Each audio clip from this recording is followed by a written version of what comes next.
চলো গাইস, এখন রেডি হয়ে গেছি, সকালবেলা চান ঠান করে ফ্রেশ হয়ে। তো চলো এবারে যাবো ঘুরতে। তো চলো ওখানে গিয়ে দেখাচ্ছি। তার আগে আমার আউটফিটটা একবার। তো এইটা হচ্ছে আমার আউটফিট।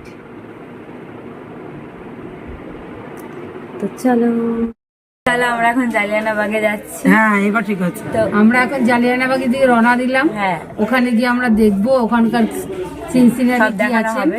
আমাদের শহীদদের, আমাদের স্বাধীনতা শহীদদের দেখবো। হ্যাঁ, আমাদের স্বাধীনতা শহীদদের। চলো চলো।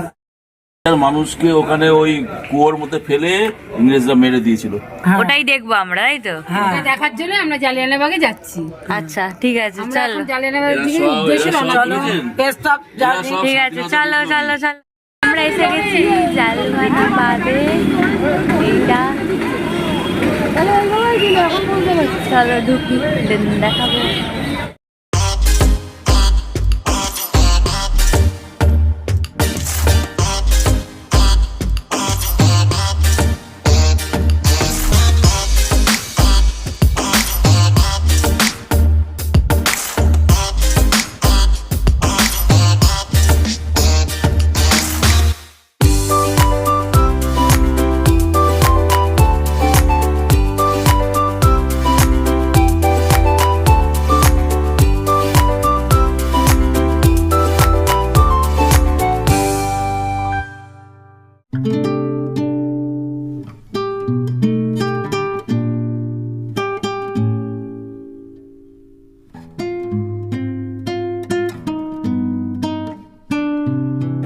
আর একটাই দরজা ছিল, এই একটাই দরজা, এই পাশের দরজাটা ছিল, এখন দরজাটা এই পাশে করে দিয়েছে। একটা দরজা ছিল, তখন কি করেছে জেনারেলরা 1919 সালের 13 এপ্রিল এখানে তখন আমাদের গুপ্ত মিটিং চলছিল।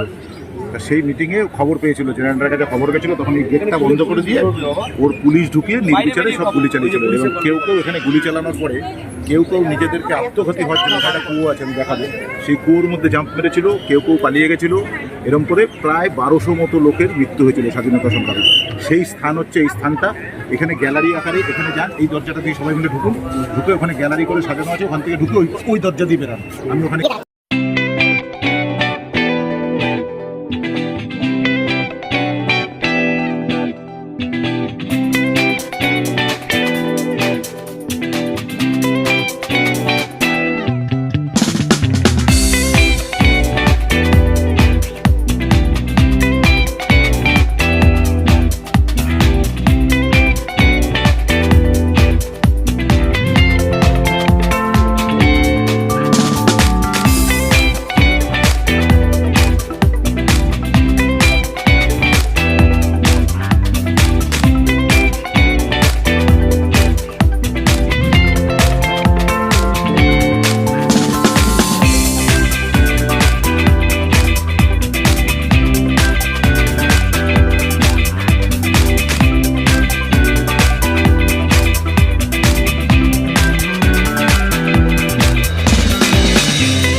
ছিল যে আমরা ব্রিটিশদের হাতে মরবো না, তারা এসে এই কুয়ায় ঝাঁপ দিয়েছে যে আমরা নিজেরা আত্মহত্যা করব, কিন্তু আমরা ওদের হাতে মরবো না।